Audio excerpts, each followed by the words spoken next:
Hey everybody, welcome to the Hoot Hob Show. Today it is just myself and Mr. B.T. Brandon Torres. Say hello, Brandon. What's up? C. Wayne is not here with us today because he got the vid. Oh, no. I have no idea if he actually had it. Yeah, no. He just told us that he's got like a cold or something. I don't know. We The can't vid. tell. It's got to be, right? All right. I mean, he has been tested. What do? You like pee on a strip or something? Well, okay. So it's they say it affects taste and smell. so the pizza. All right, I won't. I'm just saying, it was funny. You knew where it was going. I did. Some of you are ahead of me. Somebody's ahead of the class. Yeah. All right. So we're going to talk about briefly touch on the situation that's going on in the Middle East right now. Same thing with the hurricane in the Gulf. We'll say goodbye to a beloved actor and voiceover actor and everything. You know, he probably touched all of our hearts once in a children's movie. Or you know, in a several acclaimed performances as Santa Claus. Yeah, that's true that. And then, of course, we'll wrap up the day with the most important of all things, Kanye. Of course. What's better than talk about Kanye West? It's his favorite subject. Yeah, absolutely. Yeah. Hey, you know what, ladies? Find you a man that loves you the way Kanye loves him some Kanye. Or is it Kanye? Anyway, so okay, so this topic will be I said brief. It might not be brief. Who cares?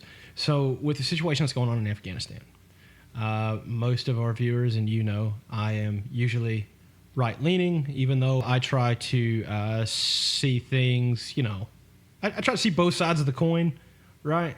Most of the time I still land on, you know, this one side over here, but whatever. So I'm not super impressed with the way that the president and his administration has handled a lot of things over the past 7 months, but in particular right now, this situation going on in Afghanistan. So you being a friend of mine who I know tends to lean a little more left than I do, what are your thoughts on how things are being handled right now? I'm not really impressed, to be perfectly honest with you. I haven't felt very secure about the situation from day one when the news broke.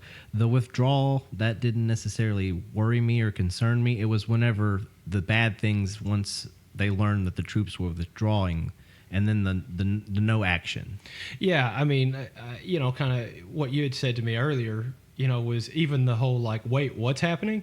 Oh, on second thought, haha, we fooled you. We're staying. You know, it's anything. Yeah, just to make us feel a little safer, make the troops feel safer, make the people that were being terrorized feel safer. I don't know, take some course of action, because it kind of just felt like they ran.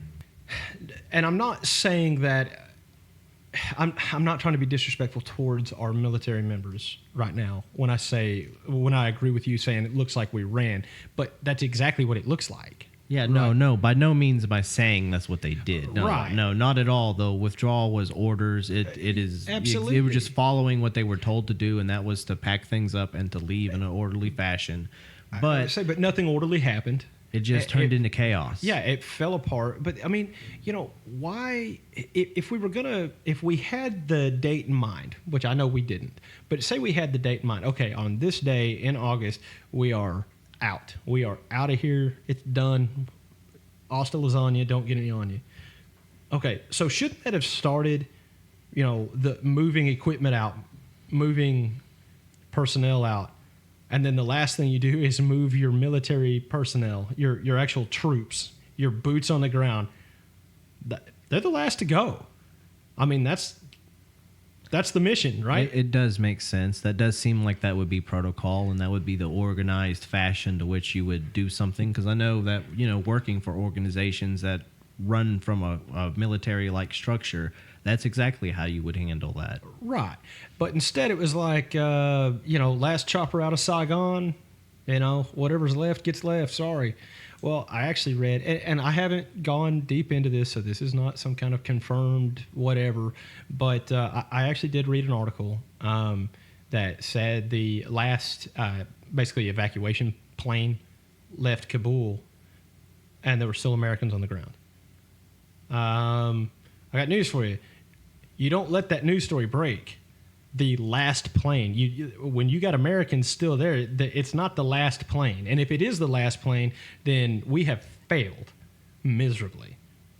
I don't know, man. The media has started to do what they do, and they eat their wounded, in my opinion. And Joe Biden's wounded, so now they're like, well, all right, let's eat him and get him out of the way. The media is definitely blood sharks. Absolutely. Blood in the man. water, sharks drawn to it. Hey, that's it, man. The media is the biggest issue this country has. Race relations being what they are. Look, man, I've been in and out of the hospital all day, every day for the past 2 weeks since my son was born. I see Hispanic people. I see black people. I see Asian people. I see all these people. You know what I'd never do to any of them? Like spit on them or like beat them down or anything. Number one, because like some of these dudes ain't going to play and they're going to whoop me, But at the same time, it's because, that's right, because I have respect for a fellow human being, right? Okay, the point I'm getting to with that is this. It's not just me. It's the same to be said for every person I've passed today.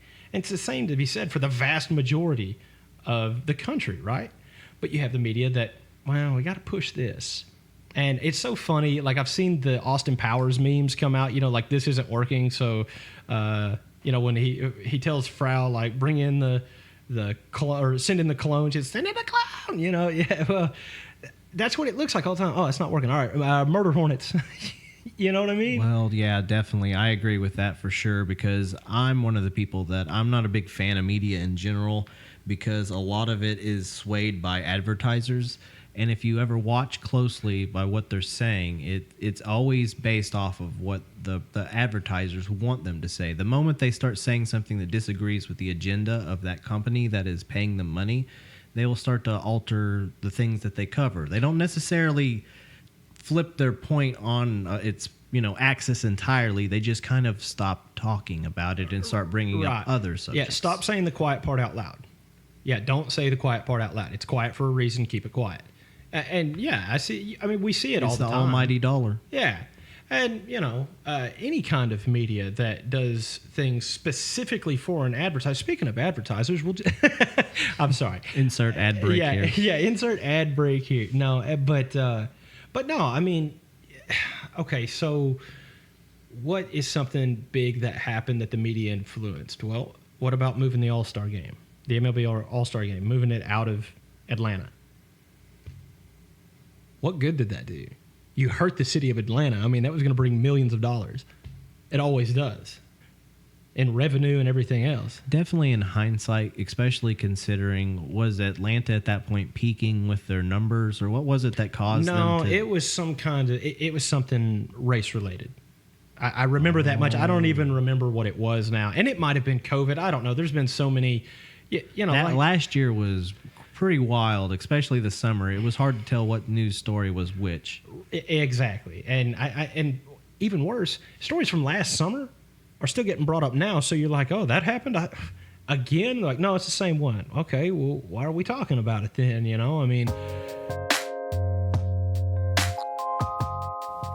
So we'll just kind of turn our attention to the home front here. Getting away from the Middle East and just talk about what's going on here for a minute. Like right now, the Gulf is getting rocked by another hurricane. Here's kind of some things I read online, and like I said, they might not be true, but they came from news sources, so I figured they would be.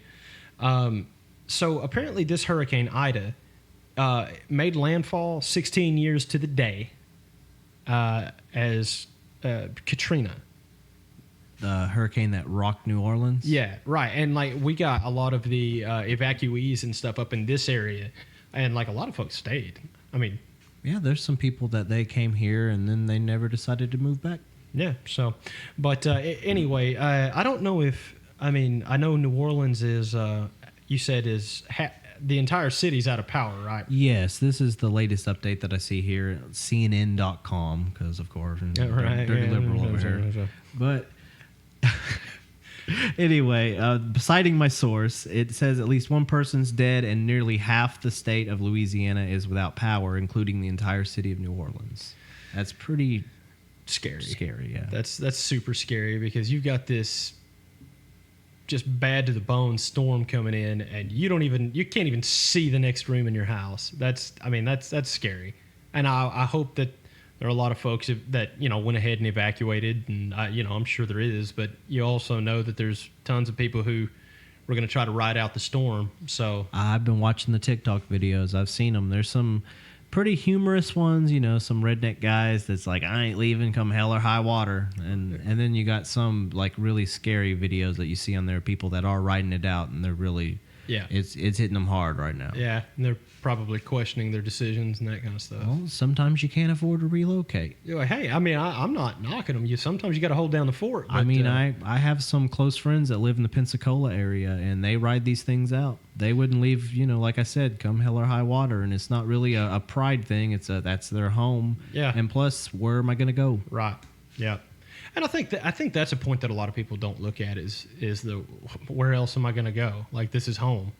I can't go. Like, what am I going to do? Go to my neighbor's house? He's next door. It doesn't do me any good. I'm going to stay home. Anyway, our thoughts and prayers are with the people in the American Gulf Coast. Absolutely. Yeah, things are hopefully gonna dissipate and get manageable real soon. That's all we can do though is hope and pray. So we'll move past that, and one more for the dark and dreary, but at the same time just a cool life celebration for Ed Asner. I believe I'm saying that right, but Ed Asner, great actor, voiceover guy. Most famous for being Captain Davies in the miniseries Roots back in, let's see, what was that, 1977. More recently, though, he was Mr. Fredrickson on the movie Up, which the old man with the house that's floating in the sky. Yeah, that's right, and that's an awesome movie. And of course, it's a beautiful movie. It really is. And of course, he was Santa in the movie Elf with Will Ferrell, and that's always a fun holiday one. My wife makes us watch it pretty much from like November 1st until February 1st every year. Dude, what are you talking about? I've watched Elf, I think, twice this year. Yeah. I watched it once in July. Loved it. Put me in the Christmas spirit. I put my tree up. I just like watching Will Ferrell freak people out in a giant elf suit. Yeah, that's true. That actually is fun. So anyway, we'll just say rest in peace to Ed Asner. What a long and full life this guy has had. Absolutely. Rest in peace. 91 years old. Yeah. We could all be so lucky as to live 91 years. Yeah, that's right. And really live them, Yeah, absolutely. Like you said, he won Emmys for his performances. He was quite an acclaimed actor, and that was before, what people of the younger generation might remember him playing Santa and Elf, and the movie Up. Just being able to evoke such emotion from a voice performance is really impressive. Yeah, it is. I say, oh, and of course the Mary Tyler Moore Show. He was on the Mary Tyler Moore Show. That's right. Well, I will bury the lead because I believe that's actually, he got his own spin-off show and everything off of that. Lou Grant. That character became like a type. That was the boss that you wanted in the show. Yeah, right. So hey, man, rest in peace, and of course prayers for comfort during this hard time for his family and everything. But absolutely, condolences. What an awesome career, man. That's pretty cool. So let's talk career moves. Okay, talking about this man with his long, beautiful career. I know we'll talk about Kanye. I'm sure somewhere he's talking about himself right now. Yes, that is right. Kanye, Yeezy, a.k.a. Yeezus, a.k.a. Yee. Okay, so here's the deal. I'm going to talk about Kanye just for a second. First off, college dropout, that is awesome. I have it on vinyl. Yeah, well, my wife has it on vinyl. Yeah, either way, hey, what's yours is hers, and what's hers is hers. So you actually said it right. It's hers. Yeah. I might just wear it out a little bit more. Right, yeah. But, I mean, College Dropout, come on. Everyone loves it. The one he did with Jay-Z, Watch the Throne. Oh, yeah, that one was great, too. That was good, man. Some of his other stuff, but then he came out with this gospel album, last year or year before? Jesus is King is what he put out. And, like, the biggest thing that actually kind of irritated me about this is he puts out this album and he starts doing this thing called Kanye's Sunday Service, where he actually goes out and basically holds a old style gospel service out in a park somewhere or something. And there's tons of people that show up, and it was cool. It was great. But the thing that irritated me was like, oh, Kanye's lost his mind. Kanye's lost his mind. Kanye's lost his mind. I was like, just because he found faith doesn't mean he lost his mind, right? So let's fast forward, and Kanye kept acting like Kanye, and I was like, well, okay, look, the faith thing, maybe he lost his mind. This dude has changed his name from Kanye Omari West. Yes, and tell him why. I don't know why. Okay, I was going to say, his explanation that he gave is the word ye or yea is the most commonly used word in the Bible, and in the Bible it means you. So I'm you, I'm us, it's us. Okay, so, oh man. Okay, so let's talk about this for a second, and it's not just Kanye. This, I would almost say, kind of argues against Christianity. Okay, so he looks at this word ye, which means you. Right? Mm-hmm. He's right. It probably is the most common used word in the King James Version Bible, at least. But then you take it and you try to make yourself, I am you, I am us, we are me. But that's glorifying yourself. Well, we already know he has a Messiah complex. Well, yeah, absolutely. The tirades that he's thrown for not winning awards at award shows, on camera throwing the temper tantrums are noted. I was going to say, you remember this has probably been 15 years ago now, but he went straight middle-aged white woman in the middle of the CMAs where Taylor Swift won Best Female Artist. The VMAs, Video Music Awards. Yeah, okay. Where she won an award. And he was like, Beyonce should have won that. And because he was drunk on Hennessy? Yeah, right. Yeah, which, I mean, that Henny's going to get you. Who hadn't been there? Come on, Hoot. Who hadn't been there? Oh, the Henny got me. No, but obviously this guy does have this complex, he has right? some issues, yes, absolutely. Right. Now, I like all the things he's doing trying to preach the gospel. The problem is what it looks like. Not necessarily saying what it is, but what it looks like is that he's like, yes, you must you must be saved by the Messiah. Now come to me and I will save you. And I'm like, hold on a second there, Yeezy or Jesus or Ye. I know it's supposed to be yay, but I like ye. That's better. I should be his publicist. Hey, you should go by ye. Anyway. Sounds cooler. Yeah. That's right. Sounds better. Don't know. I still have a soft spot for him. Now, him as a person, he kind of lost me somewhere around the time that South Park started mocking him with the fish sticks. The fish sticks thing. Sticks. Yeah, it started. What are you, a gay fish? Whenever he started getting genuinely offended by a skit in a South Park episode, that was when he started losing me. But I still liked his music up to a point, and now it's getting to where even his experimentation in music is starting to feel a lot like self-gratification, where he just wants everybody to kind of almost worship him or follow along with him. And I think it's getting mixed messages from what he's saying, because he says one thing where he's all about the common man, right? But then sometimes it seems like he's not about being a common person. When you say sometimes, you mean like all the other times that he's not saying I'm about the common man? Yes. So when he's indirectly saying that I'm the common man. Right, yeah. I am the common man. Let me get on this private jet. I'm like, yeah, that ain't too common. I got to drive to San Diego. With this the Dior Nikes. What are you wearing to the premiere night? Dior. I'm like, what? I've got a JCPenney suit I'm wearing. My goodness. So that ain't the common man there. Kanye. Yeah. But at the same time, I will say this: looking at it as a compassionate person, like I try, I try to genuinely talk myself to look at things from another perspective sometimes. He's been through a lot of trauma. Like he's going through a divorce. He's gone through what I think some people have said potential bankruptcy. He lost his mother through that whole whatever that surgery that happened and all of that. He's been through a lot of traumatic things. So I really don't know. He may be barely hanging on by a thread, but I hope he sees better days and he comes through it on the other side. Yeah, I mean, I hope that. I mean, he made graduation, man. That's true. I still go back to the first one, though. College Dropout's awesome. I do love College Dropout. I liked College Dropout, Late Registration, and Graduation. After that's where he started to kind of lose me. But I still enjoy the albums afterwards. It's just those first ones are... I listen to those like every day. Those were Alanis Morissette, Jagged Little Phil. That's what those were. Unstoppable. And let's just, I know I'm detouring, but I'm going to go back to the 90s for a minute. How is it that Alanis Morissette's Jagged Little Phil was that popular? Have you ever listened to that?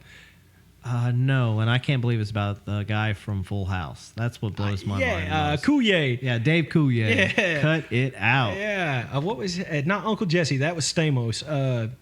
Uncle Joey. Joey, yeah. Joey Gladstone. Yeah, he had the puppets and everything. It's weird. Yeah, in hindsight, it is kind of creepy. Yeah, why does your uncle live in the basement with puppets? It's strange to me. He's a failing stand-up comic, and he doesn't have drug problems. Yeah, does he? I mean, he sleeps in a lot. That's all we know. There's tons of Full House fans like, stop it. You're killing it. Oh, my God, it's true. Yeah, well. What I think, while we're off on this tangent, talking about Full House... What fascinates me the most about Full House is that Bob Saget is like the world's filthiest stand-up comic. Oh, have you ever listened to a stand-up comedy? Yes, it's terrible, man. It's like expecting shock for the point of shock. Yeah, I was expecting Danny Taylor. Okay, Tanner, whatever. We'll fix it in post. Yeah, no, we won't. It's like, isn't this guy stupid? What, Danny Tanner? Well, I was talking about me, but yeah. Anyway. So, yeah, I'm expecting Danny Tanner to be up on stage with, like, some dad jokes and stuff, and then he just starts talking. I was like, oh, what is this? Yeah, no, he does a whole set where he has an acoustic guitar and sings a song about his crotch. Yeah. Yeah. I caught that on HBO as a, like, teenager and was like, hey, it's the guy from Full House. It's like, oh, wow, weird. He's singing filthy limericks about his stuff. I think that was like kind of the same shock that I had the first time. Now, you have to understand, I was a kid in the 90s, okay? Mm-hmm. So, like, my experience with Robin Williams was Mrs. Doubtfire and Jeannie, and you know what I'm saying? So, in 2003, Robin Williams comes out with this stand-up. And it was Robin Williams live on Broadway. It's a classic. Yeah. So I watch it because I love Robin Williams. This dude is hilarious, right? And in 2003, I would have been 14 years old. So I get it. And I'm 14 and stupid, so I'm like, pop it in the old DVD player. He's going to do impressions. Here comes Popeye. Yeah, that's what I'm expecting. Then it was just like filth throughout the whole thing. I was like, oh. Yeah, his segment on Viagra's with the water bottle is pretty rough. Yeah, But at the same time, I love Robin Williams. Yeah. Rest in peace. Yeah. Oh, man. Did it again. Yeah, I know. Why are all my favorite people dead? What does that say about us? I don't know. Yeah. That's a subject for another day. Yeah, it's another subject for another day. And a psychiatrist. Yes. Psychiatrist listening right now is like, ooh, I'm going to make some money. Hey, call my wife, tell her we're going to Hawaii. I'm going to get an email here in a minute. Hey. All right, so we'll switch it back for just a second. Kind of, I don't know. It's loosely related to Kanye, but, you know, it does have a connection. So I hand this over to you because you got the article pulled up. Go ahead and tell everyone what it is you're looking at. All right. So I've been listening to Nas's new album, right? It's really great. I think you should give it a listen. It's very, very high quality compared to some of the later albums that he's released since, you know, like, I don't know, Illmatic was the one that was groundbreaking and the one that he's best remembered for. Well, anyway, it's more like a throwback album to that. But it also has some trappier beats on it as well where he's trying to stay current. Anyway, one of the tracks on the album, it's really great. Again, I recommend you give it a listen. Hoot, it's probably right up your alley because it features Eminem. Okay. All right, the name of the track is EPMD 2. EPMD 2, got it. And from what I see and from what I'm hearing here in this article that I've come across, Eminem's verses on that track have inspired 50 Cent, 50, to 50. come out of retirement and start, recording again. It stirred his creative juices, so to speak. Right. Okay. So we can go back to the beginning of 50 Cent. I was a fan, dude. Oh, I loved it. Yeah. I loved the aggressive attitude about, Yeah. I got shot 9 times, I survived, I'll shoot you. Yeah, it just had every 12-year-old white kid walking tall. You know what I'm saying?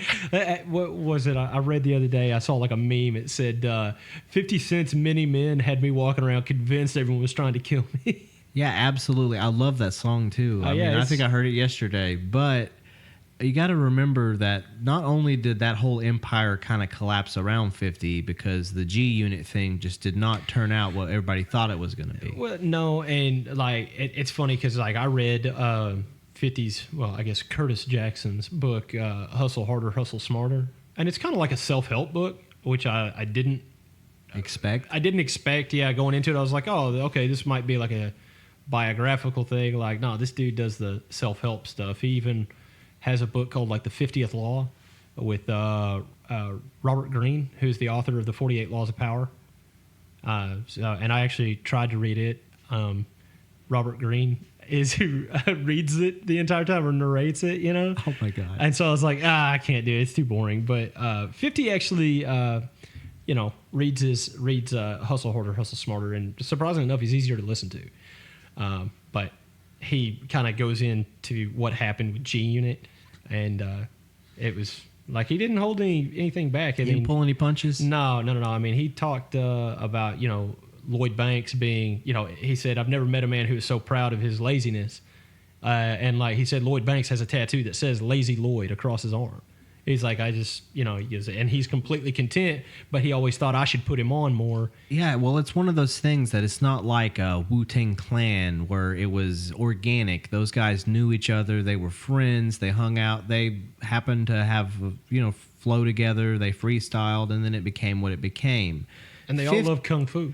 Yeah, they love Shaolin and Kung Fu movies. Yeah. Into the Wu-Tang. Yeah. But 50 and G Unit, that was kind of put together by studio executives. They thought this guy might sound good with this guy. Yeah, but I mean, 50 had a lot to do with those decisions. Lloyd Banks is from the same neighborhood he's from. You know what I'm saying? He knew who that was. And, as far as Young Buck and I know Lil Scrappy ended up being a part of, the Atlanta crunk scene.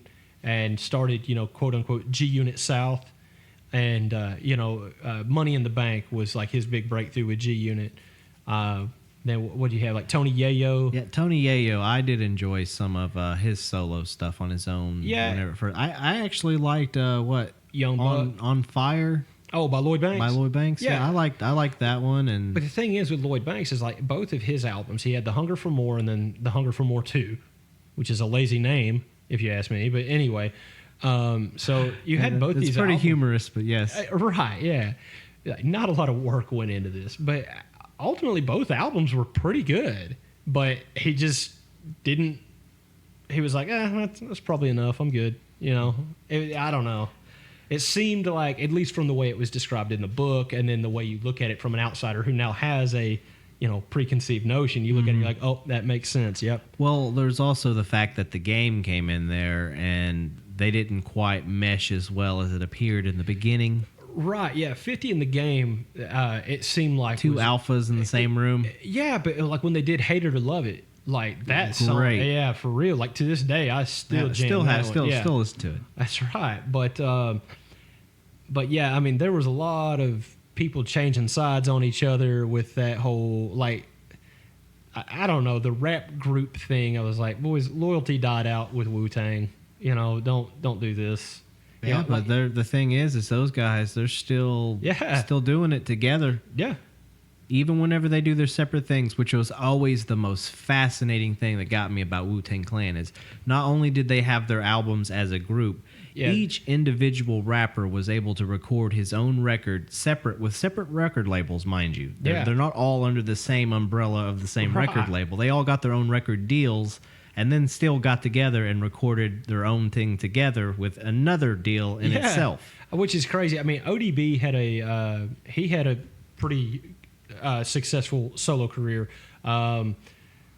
Method Man, Redman, they kind of paired off together. Yeah, and that worked out really well. Even they had movies, like How High, which was a funny. Honestly, if you look at it, it's a buddy comedy. Yeah, they released an album together. Didn't it called like Blackout, I believe? Yeah, and like I think on the you remember Gone in 60 Seconds, the 2000 remake, not the original movie, but the one with Nicolas Cage. Yeah, and Angelina Jolie. Yeah, and Giovanni Ribisi, for some reason, he was in there. Yeah. But anyway. Why not? Yeah, but on the soundtrack, Red and Meth had the Rockwilder.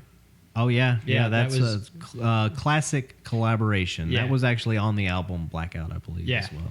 Oh, yeah, it was all released. Yeah, they went on tour with that, and again, there's staying together, but at the same time, a deal separate from Wu-Tang Clan deal. They're just they're all about entrepreneurs and making money. Yeah, I think they taught us one thing above all other. Wu-Tang Clan ain't nothing to mess with. Protect your neck. Yeah, that's right. You got to protect your neck.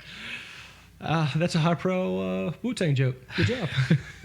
Hey, I'm a huge Wu-Tang fan clan. Yeah. Or fan clan? What? Who? What? You can't say clan. We'll fix this in post. I'm a huge Wu-Tang fan. Yeah, there you go. Clan fan. Are you saying you're a fan of the clan? I'm trying not to say clan. That's what I'm trying to avoid. Yeah. So it almost makes it seem like you're a fan of the clan. No, I'm a Wu-Tang fan. Yeah, Wu-Tang fan. And Wu-Tang fans ain't nothing to mess with. No, especially when they're in the clan. Oh, no. Oh, no, you need to leave. All right. Well, Mr. BT, you got anything else you want to throw to our listeners? No, I really don't got a whole lot. We've been missing our buddy Seawayne this week. I know, yeah. It seems like everything's rolled a lot smoother. Yeah. Well, I do miss being able to have that other opinion in here. Yeah, definitely. Especially one as spirited as it is. Yeah, feisty. Yeah, there you go. A woman in my church refers to her children as spicy. I was like, that's a good. I'm going to start referring to Seawayne as spicy and just see how creeped out he gets. Oh, no, he's Gen Z? They don't care. Yeah, no, they don't care. It's like, oh, yeah, that means whatever I want it to mean. It's like, I'm not going to take offense about that until I take offense about it. Yeah, that's right. We're more apt to take offense on behalf of someone else. But all right, enough with the nonsense. Hey, thank you to everyone who is listening. Thank you to everyone who's been listening and who will listen. Thank you all the way around the world. Find our social media. I don't know how else to explain it to you. Just it's on there. Like us on Facebook. Follow us on Instagram. We have a Twitch page. We're going to be broadcasting on Twitch in the upcoming weeks. So we'll have a live Twitch stream going on our recording night. So that guys, way, be on the lookout for that. Yeah. And you can get to watch all like the what do you call it? Outtakes. Yes, the stuff that never makes it to the end that you actually hear. Yeah. So like my mom does not need to watch the live stream. Anyway, the Hoot Hobbs Show on Facebook, Instagram, soon to be on Twitch. You can find us on YouTube, Apple Podcasts, Google Podcasts, Spotify. I'm sure probably somewhere else. Yeah, like and subscribe. Please leave us your comments. Post on the fan page. It's your show. Just let us know where to go with it. That's it. And stay away from our OnlyFans page. Again, Hoot, that's just your OnlyFans page, if I recall correctly. If I recall the story. Yeah, well, whatever. That's another story for another day.